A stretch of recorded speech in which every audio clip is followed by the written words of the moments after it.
V vrtnarskem centru gozdnega gospodarstva Novo mesto pripravijo tradicionalne dneve odprtih vrat spomladi in jeseni.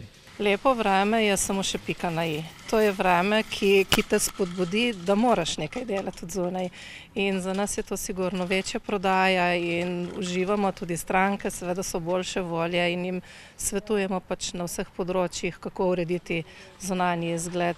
Vsak letni čas prinaša s sabo določene trende. To jesen se v bistvu prodaja vse, kar bo zelenelo, cvetelo, zdaj v jeseni in spomladi. Se pravi od urejanja zunanjih zelenic pri hiši, sajenje, zamenjava rastlin v koritih, na balkonih, na okenskih policah. Seveda je to tudi čas, ko poskrbimo za grobove naših rajnih.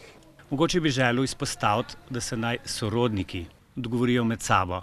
Ne rabijo na grob navleči vsak svoj kupček, vsak svoj prispevek.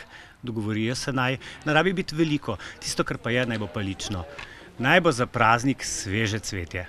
V zadnjih letih je bilo precej razprave tudi glede tega, kakšne in koliko sveč prižgati na grobovih.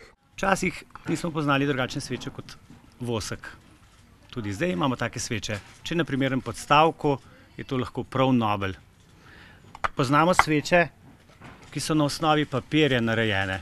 Prav ekološke so, pokrovček kovinski, ekološki. Tako da se lahko izognemo vsej tej embalaži. Manj je več in kakovost pred količino sta dve preprosti vodili, ki naj usmerjata vse pri urejanju grobov.